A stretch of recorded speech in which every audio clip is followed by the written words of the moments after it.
office you are from. Thank you for coming today. We're going to spend about an hour or so today and speak about teaching culture. My name is Angelica Vladuka, and I'm an EFL teacher. I mainly teach a school, but I have experience of teaching young children, middle school children, senior school children, and also adults. Well, uh, can you please tell me what time is it in the place where you are now?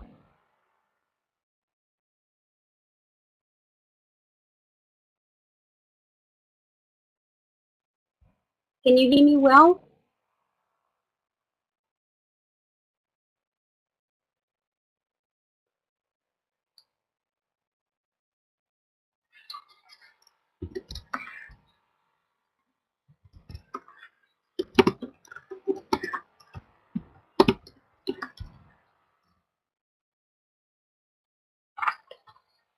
I can see it's very different. I will try to speak louder. We will see if it helps. As I continue speaking, I will get more and more exciting, more and more excited, and maybe it will help.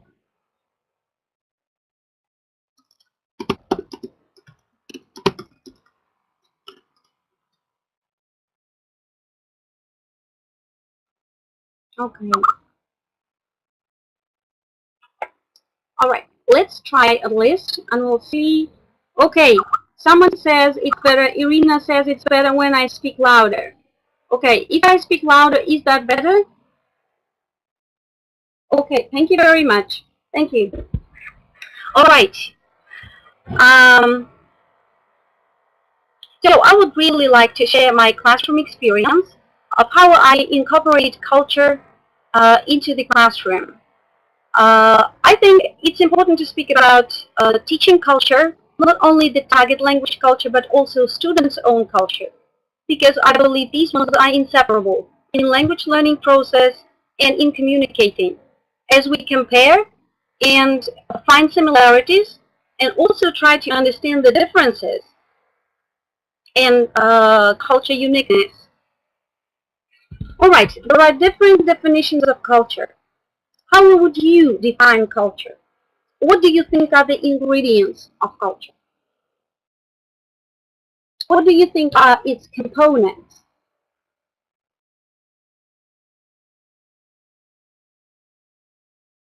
You can type in the chat.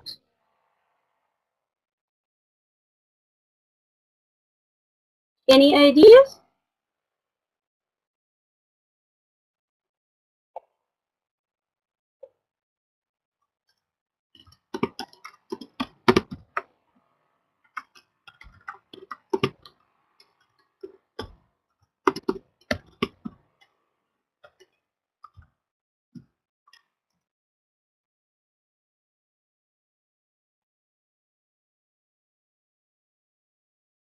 You can see history, traditions, cuisine, language and values, behavior, speech, lore, grown in an environment.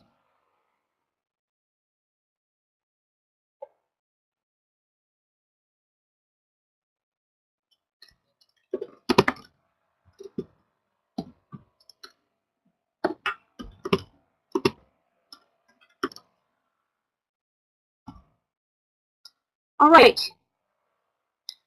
I actually like the quote of an American journalist, Walter Lippmann, who says, culture is the name for what people are interested in, their thoughts, their models, the books they read, and the speeches they hear, their table talk, gossip, controversies, historical sense, and science training, the values they appreciate, the quality of life they admire. All communities have a culture. It is the climate of their civilization. Well, first of all, why do you think it's important to teach culture?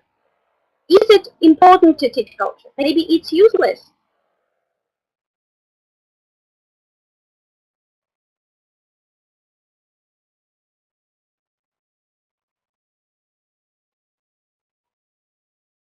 What will it give us as teachers, and what will it give our students if we teach culture?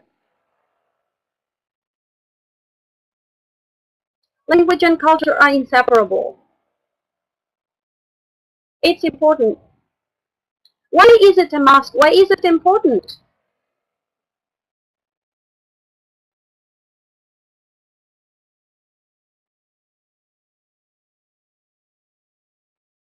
What about culture? It's never too much. The sound is okay.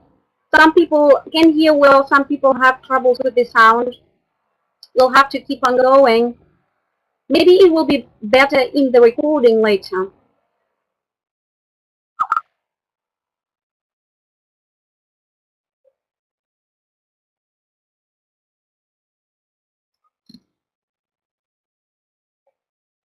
All right.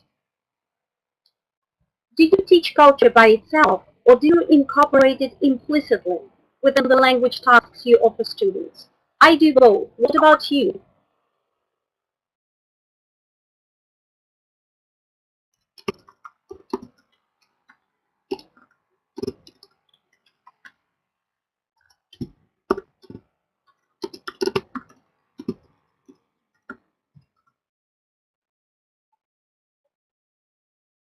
Mm-hmm. Both. That's right. All right. Since we have experienced some troubles with the sound, I don't know if it is any better or worse. Can you please let me know if you can hear me?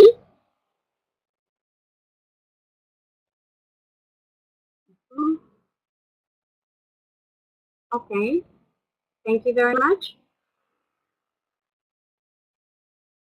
All right.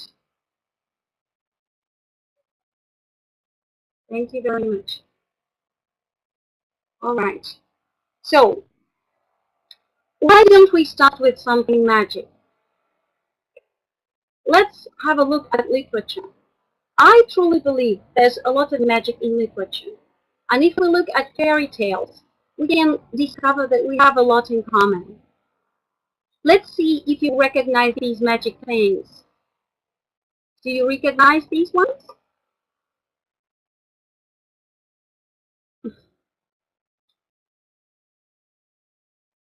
All right. We can call it the magic carpet or the flying carpet. You can type in, we are speaking about magic things. I would like you to focus on the objects, like the apples of youth. And the picture on the left represents our fairy tale, and the picture on the right represents the book of our target language. So you can see we both have the same magic things in fairy tales. Do you recognize these ones? What are these ones?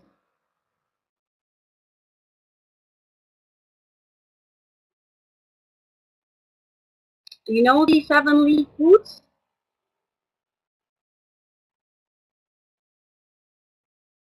7 wild boots.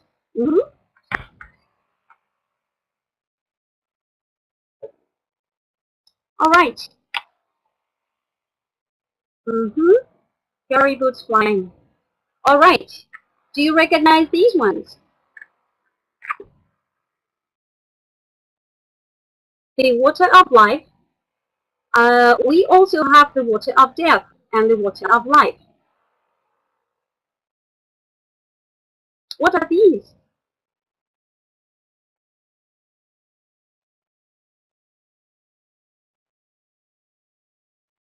These are the magic tablecloths. We could use the ones that we have just recognized. Do you recognize these ones that are typical of our culture?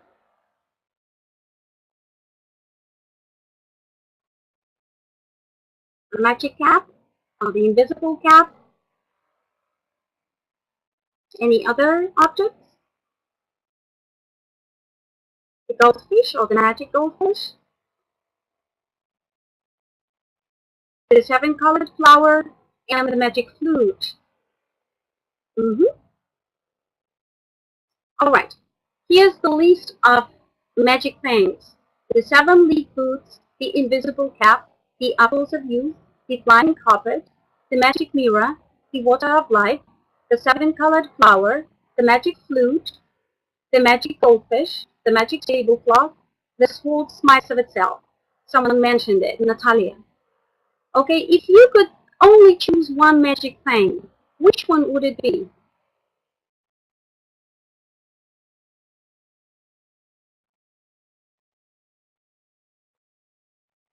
We have very different choices. The flying carpet, the invisible cap, the apples of youth, the seven-colored flower, the water of life, the flower, the apples of youth, flying carpet, the water of life, the water of life, magic goldfish. It's great you can make decisions at such a late hour. Now please tell me why you would choose these things. What would you do with this thing?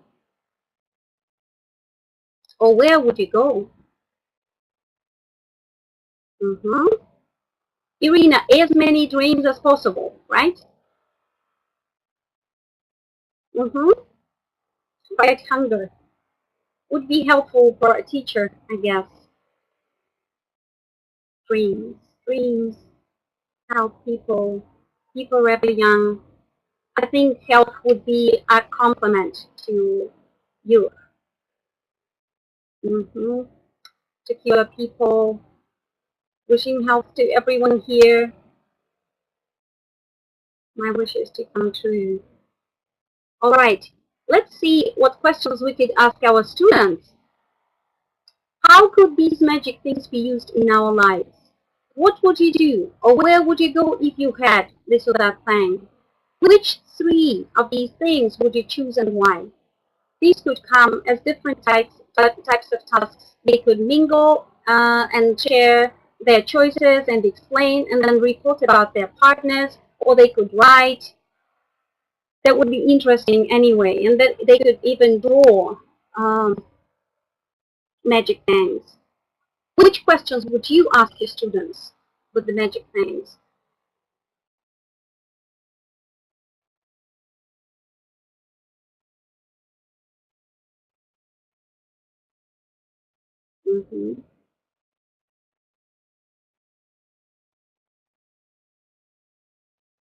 All right, we probably need to think more of the questions.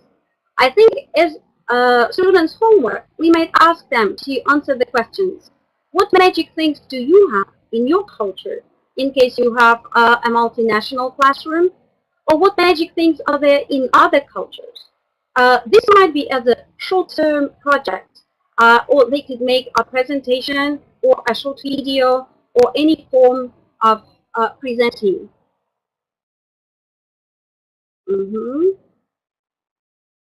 It's great you are in a dreamy mood now. All right. I think you could also make a scrapbook, an album, or a poster with a multinational firm.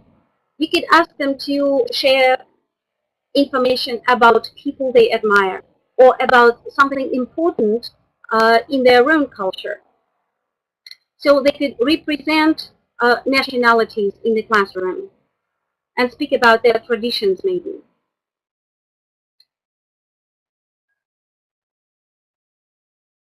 Another thing that would be great is National Dishes Festival. You know, I'm half Russian and half Ukrainian. Which nationalities are you?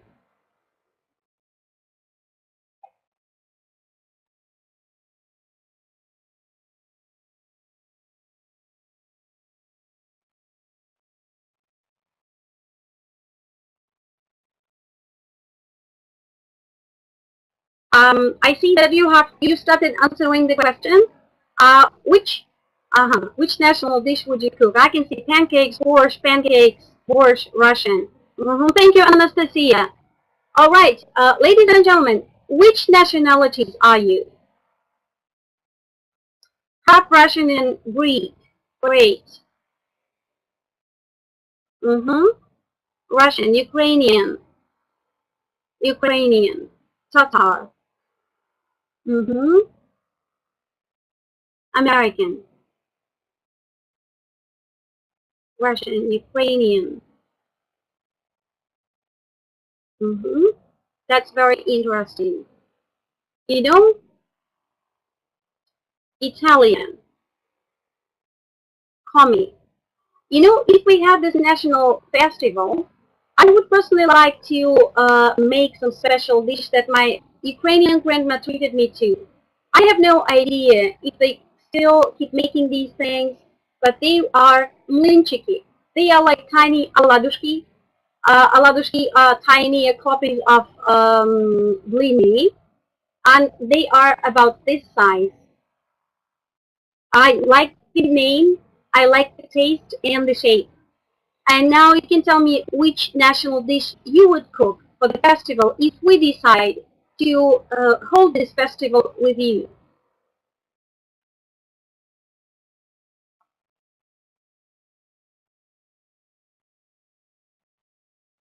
Manti, triple fish soup, brownies, galupsi, pelmeni, holodets, cabbage pies, dalma, rasson, fluff. How nice. That would be a great festival, I guess.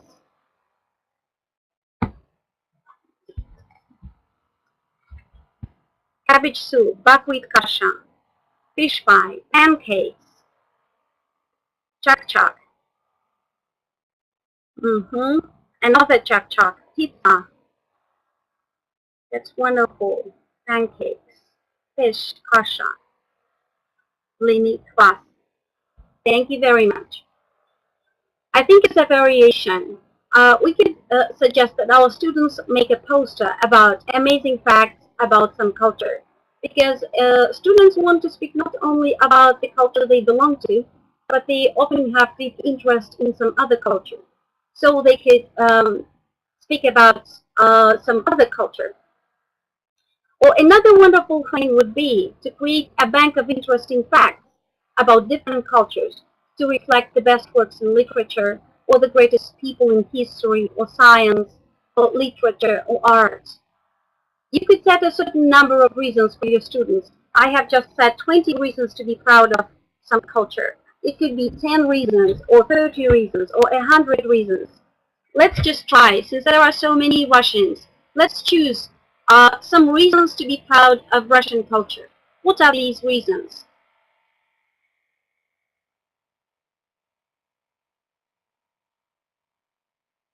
Food, food cuisine, history, Russian character, ballet, literature, people, space, I guess space achievement, root, great literature, hospitality, first man in space, art, being white, music, nature, classical music, Tolstoy, traditions, poetry, science, soul, creativity, education.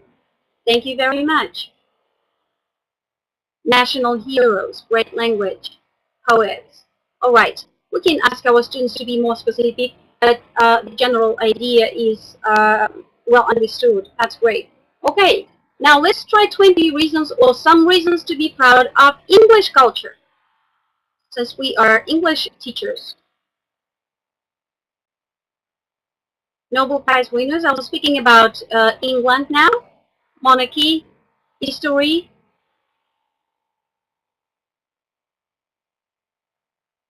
language, literature, modern music. Any names? Nelson? Thank you, Anastasia. Shakespeare. Thanks, Irina. Traditions, books, language. Queen. Very good. Famous people. The Beatles. Very good. Dickens. The Beatles. Queen Elizabeth. Sense of humor. That's great. Way they keep traditions. Turner's paintings. Architecture, heritage. That's fantastic. Princess Diana. Big Ben. Churchill. Winston Churchill. That's very good. All right. Now, some reasons to be proud of American culture.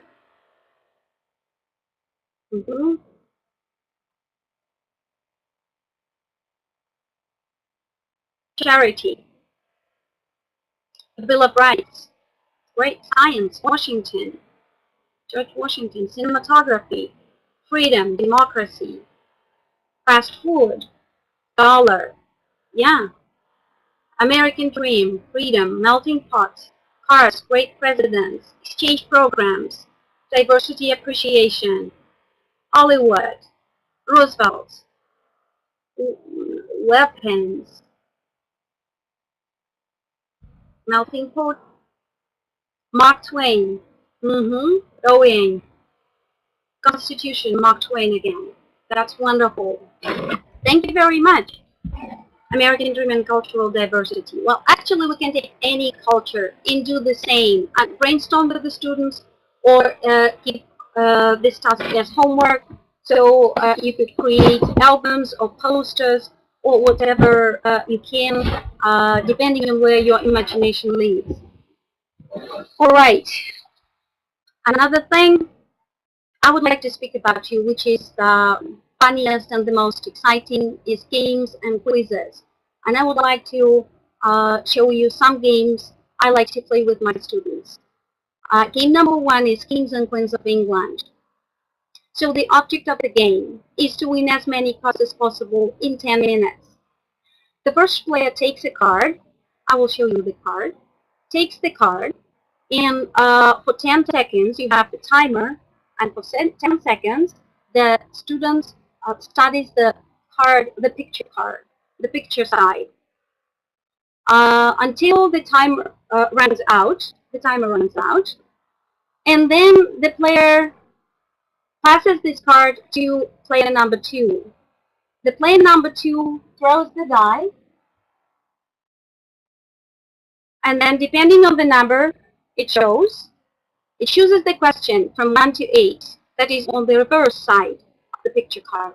So the second player reads the question, and if the student answers this question correctly, the card goes back to him. So he keeps until the end of the game.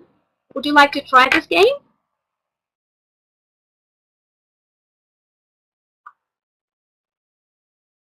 Good. You will have to anyway.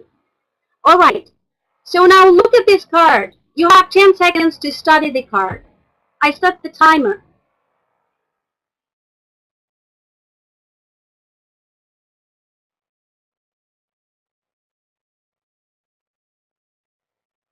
The time is out. I'm going to ask you questions. Did Mary II reign in 1680?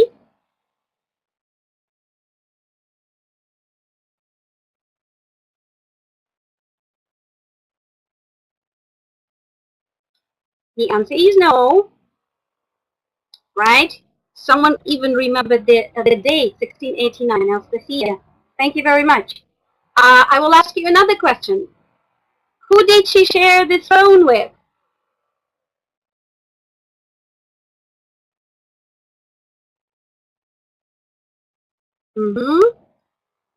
Good. Her husband, William III. What color is her dress?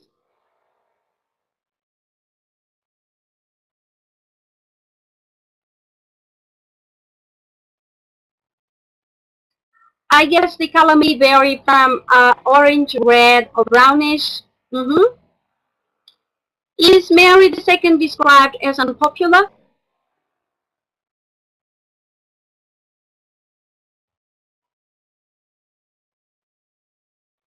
She was popular, you're right. What did Mary II love drinking?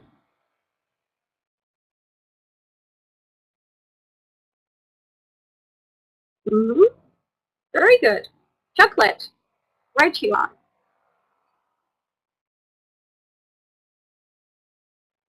How did she die?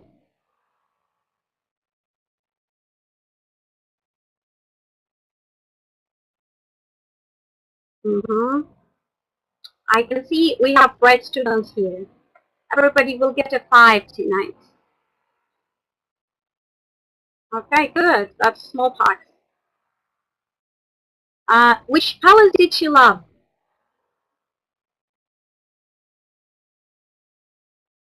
Does anyone remember? Very good. Right. It was Kensington Palace. Mm-hmm. To which house did this monarch belong? Stuart. Mm-hmm. Right. All right.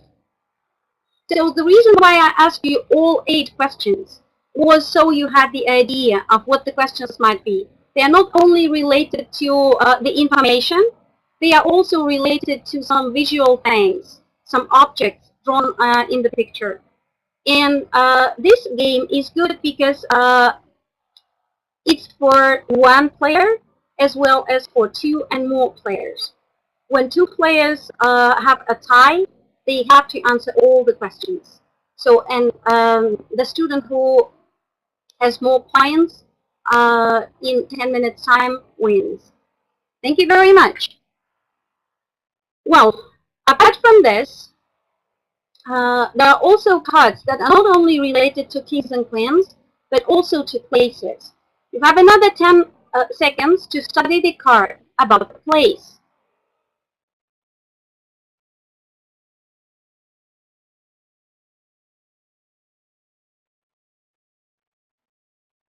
Okay, the timer is out. I hope you had enough time.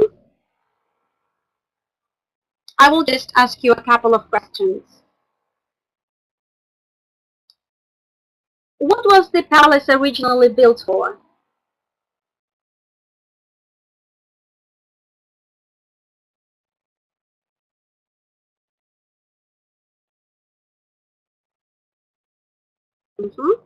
That was a summer cottage. That's right.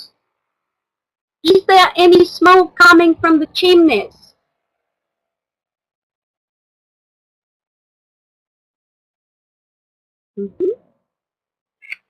Good. All right. How many kangaroos are shown?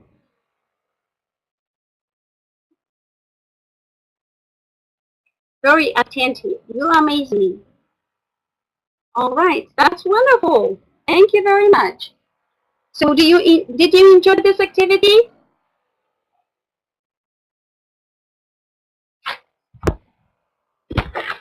That's wonderful. That's great. All right. Now we are ready for another activity. Another activity is the history of the United States. It's actually a similar game. It also has the cards, and you have the die. You don't have the timer, but you have to answer a question. There are categories like famous people, or inventions and inventors, or the early settlers. And on the back side, you can see 2 categories, easy questions and hard questions. You have to choose whether you want easy questions or hard questions. You also roll the die, and the second player asks you a question depending on what you have, 1, 2, or 3. All right, let's probably, no, I will ask you one question depending on what we have. I will roll the die and show you what we have. That's number 1. You see? It has only 1, 2, and 3. So your question is number 1. What method of communicating messages over the telegraph was invented by Samuel Morse?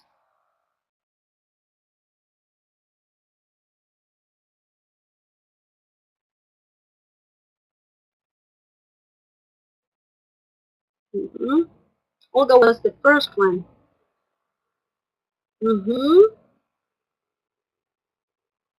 I can see many responding.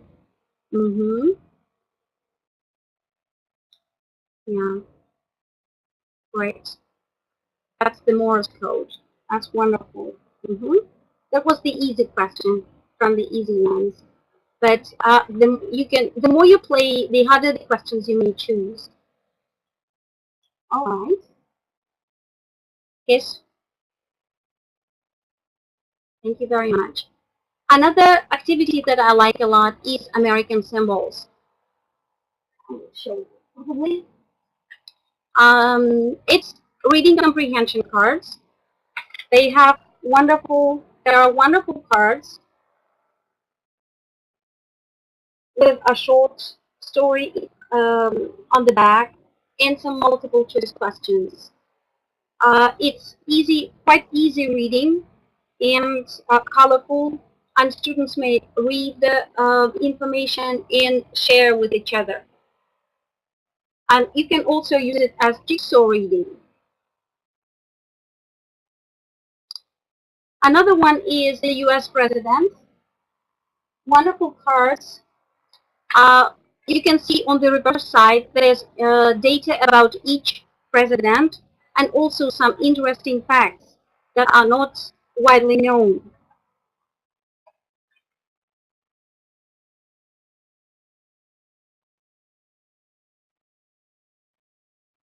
You can role play and share the information.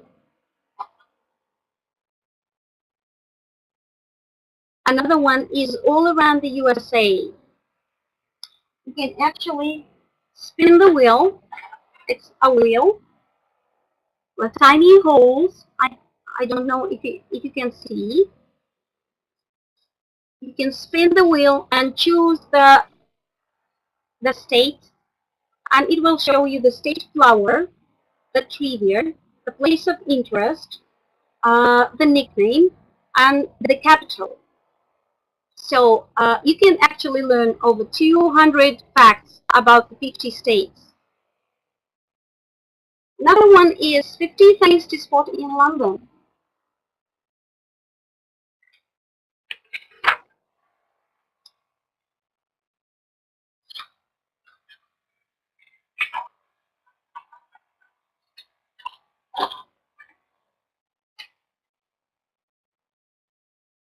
You can see such nice cards with the things. And like the one you can see in a presentation is Cleopatra's Needle. Many people know about Cleopatra's Needle. There's some little information on the back, and there is also information that is not known to a wide audience. Like, for example, did you know there's a box buried beneath the obelisk containing items from the 1870s, including newspapers and several oil coins? Did you know this?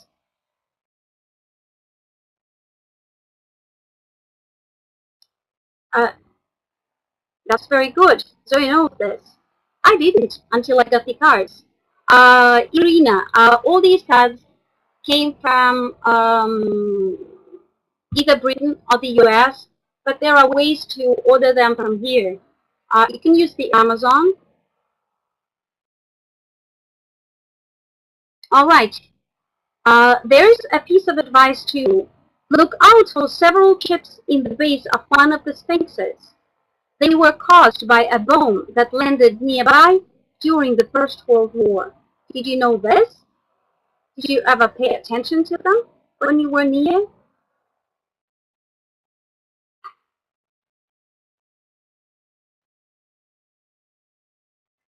Thank you, Zoya. All right.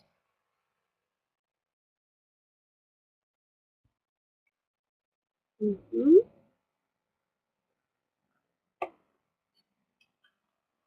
Well, another thing is 52 Adventures in Chicago. There are similar cards um, like these with the information on the back, which can also be used at the lesson. I also have the brain test cards, which I can use with the students. They have both questions and answers.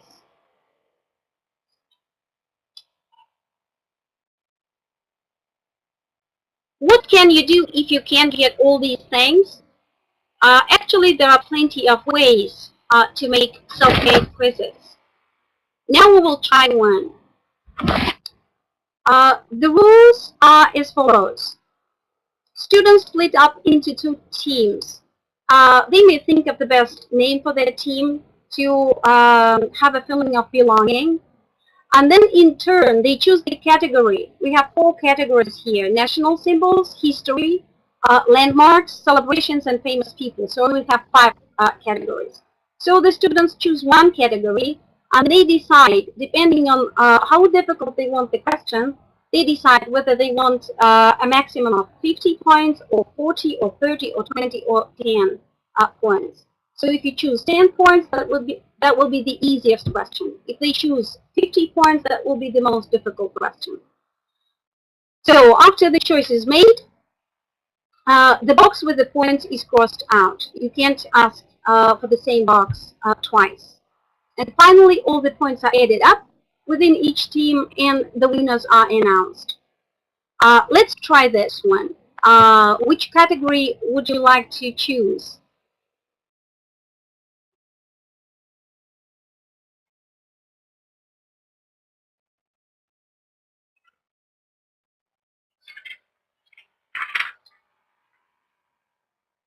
Okay. I can see famous people, celebration symbols. Okay, let's take famous people. Which question do you think would be best for us? All right. Okay, 20. I can see 20. What's the name of the first man to walk on the moon?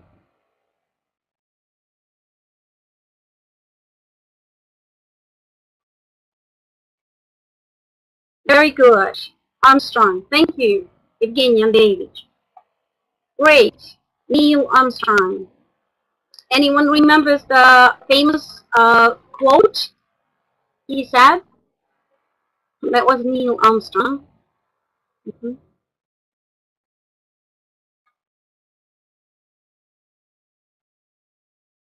Mm-hmm. A small step for a man, a huge leap for mankind. Mm-hmm. Thank you very much. Let's try another one. Would you like to try landmarks? Let's try number 5. You should know this. What do we call the area where Utah, Colorado, Arizona, and New Mexico meet?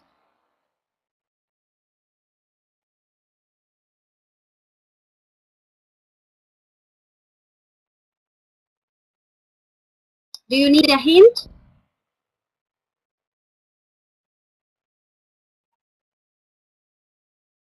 Okay, I'm giving you the hint. Every room has it. Or I would say has them. Utah, yes, but it's not just corner. How many corners? How many corners does a regular? Yes, that is. This place is called Four Corners. Mm-hmm. Right, you are. Okay, let's take one from history. Um, Question number 2. 20 points. Who refused to give up her seat in 1955 in the section of the bus for the whites?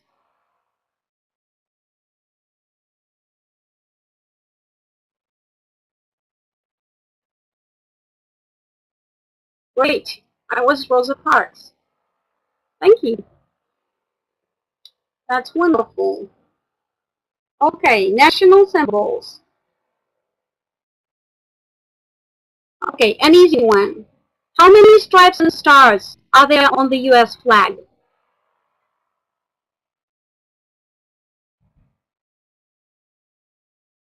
Thank you, Natalie. Okay, that's great. Mm-hmm. 50 stars and 13 stripes. What do 13 stripes represent?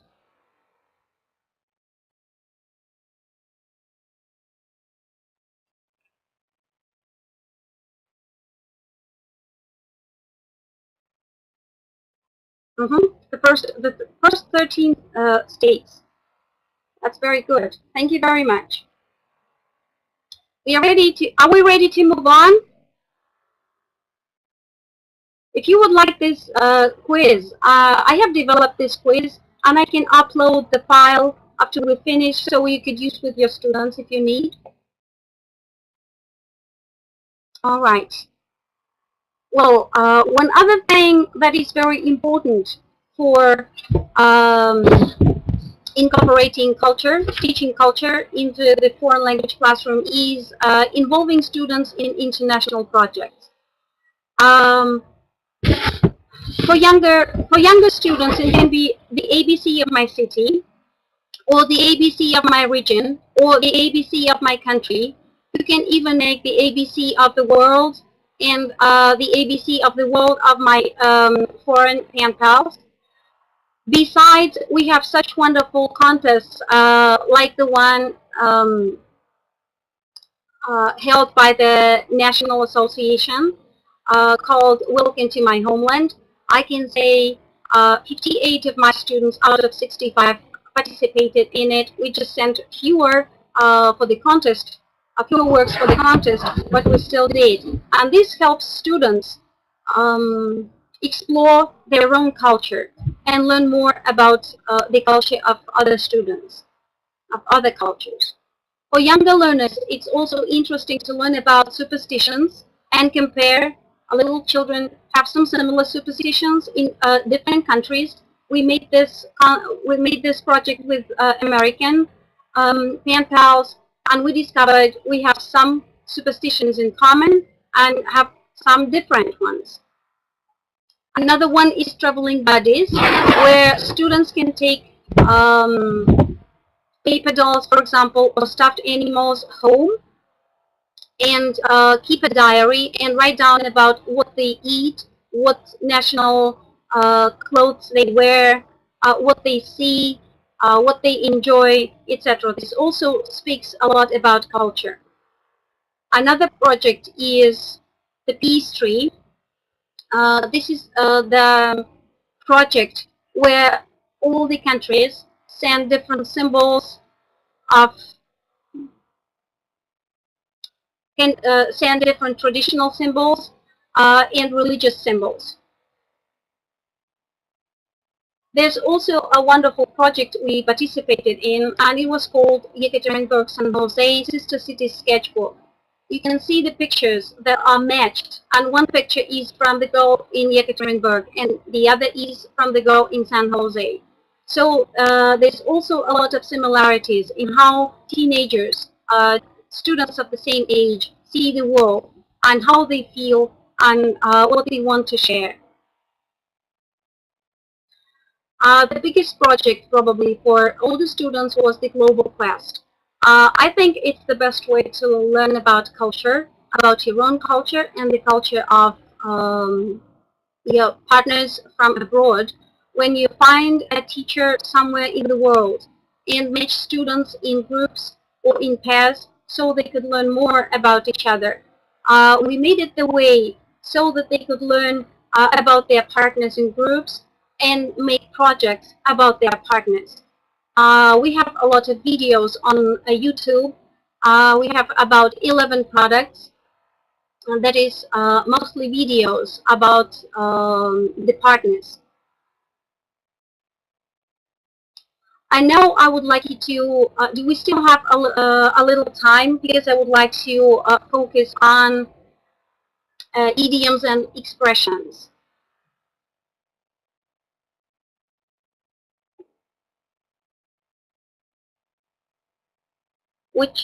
Alia, which cards are you speaking about? All right, let's have a look at expressions and idioms. I don't know what happened, why I have the presentation like this. Don't know what happened to. All right, we may return to. Let's go backwards because I don't know what happened to the size of the table. I just wouldn't show how I would like it to be. Okay, I would like to read some idioms that are taken from the British Bulldog materials for you to guess what it could mean. You can just give me the definition. What do you think is Blue Monday?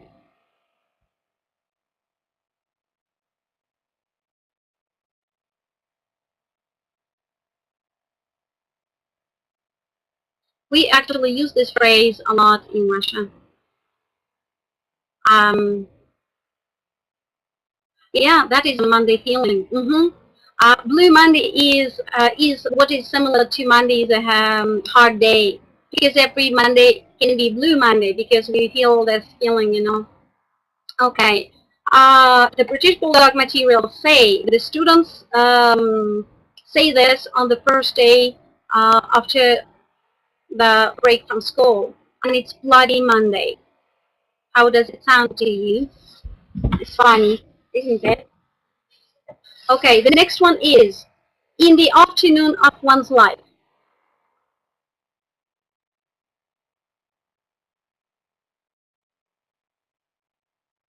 How do you understand this? In the afternoon of one's life.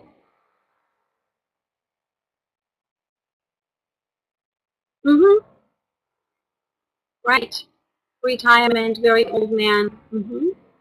Now, can you please tell me which season can be used instead of afternoon?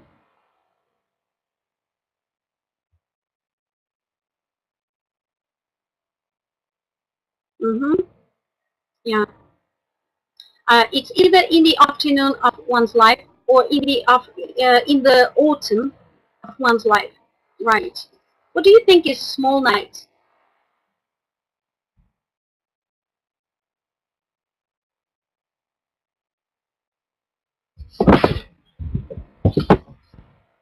Small night.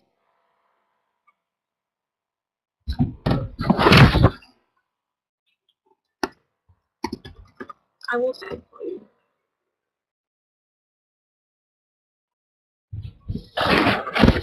Small night is the first hours of after midnight. The first hours after midnight. Mm-hmm. Speaking of a lady and a man, what kind of lady and man would we call May and December or May and January?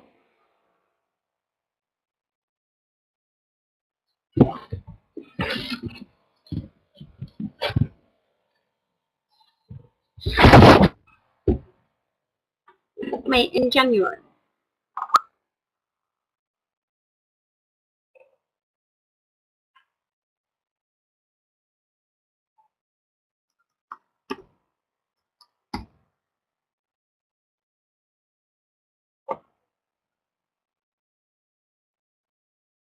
Mm-hmm.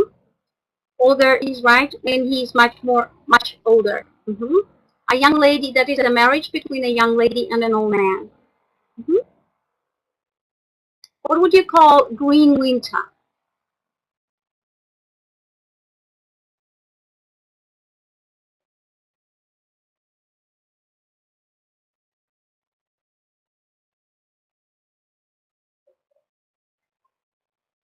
Mm-hmm. Green winter.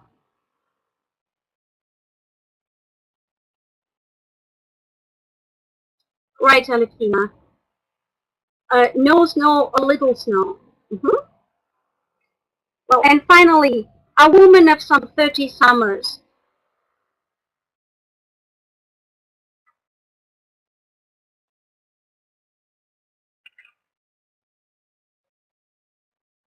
Mm-hmm. Right, but sounds nice, right? Around 30. A woman of around 30. Mm-hmm. Well, I would also like to do an expression thing, but something is wrong with the format. Let me look into this. It doesn't work. Okay. I'm open to questions. Please. Do you have any questions for me? I guess someone asked me if I could scan the pictures and post. I suppose that would be the violation of the rights to scan and post. but I can upload the materials that I have developed. You can use them.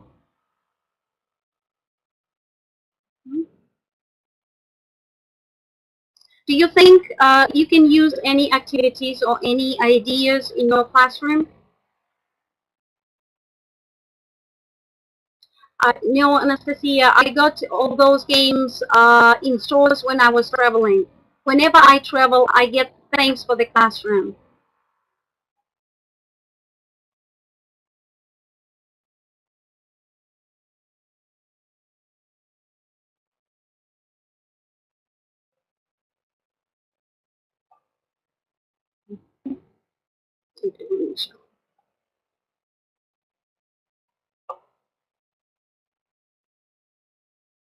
All right. Do you have any other questions? Thank you very much. That's my pleasure. If anything of what I have said will be useful for you. Yes, I do a lot of research work with my students. We love it. Thank you.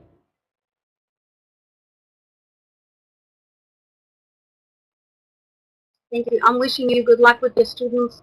Have a lot of fun and enjoy teaching.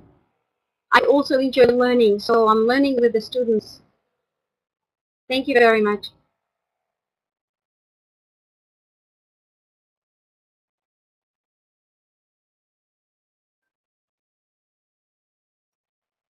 Thank you.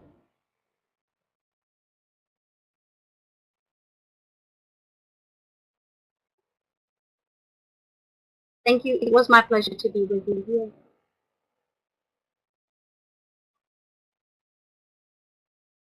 Uh, the topics have been very different.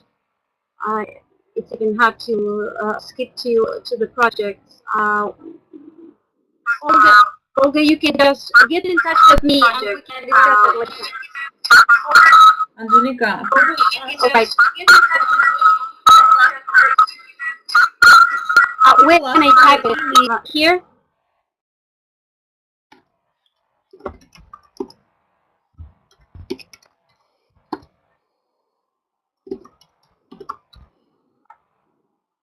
Please, if you would like to contact me, here's my email. I don't see, has it appeared?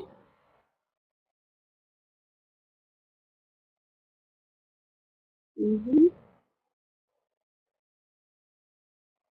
Mm-hmm. A little weird. Mm-hmm.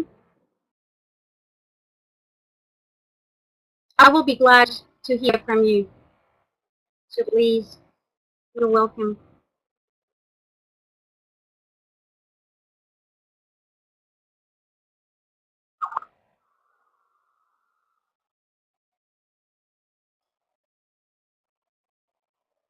All right. Goodbye and see you someday again. Good luck to you. Bye-bye. Thank you very much.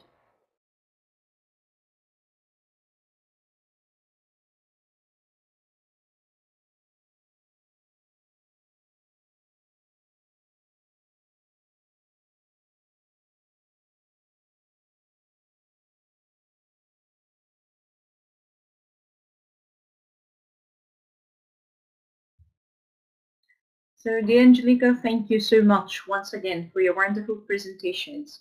And once again, we are in Yekaterinburg and Sverdlovsk region are so really lucky to have you in our region and to be able to attend your presentations and just get all this information firsthand. Thank you once again for being with us and participating in our project. And now people some information about the forthcoming webinars. So our next webinar, that is webinar number 3, will be devoted to the national exam in English, that is ЕГЭ. So we'll get information from the first hand because we're going to have, just a second, we're going to have Aida Rodomanchenko. It is an ЕГЭ expert from Moscow who is working closely with Elena Nikolaevna Solovova. And you are welcome to participate The link to the next webinar you can find in the section questions that you see next to the public chat. There are links for the this Saturday's seminar that is on Yede, and one more link is given there that you can use. Oh, thank you, Anastasia, for posting that. The other link you can use it to register for the webinar on the 28th of February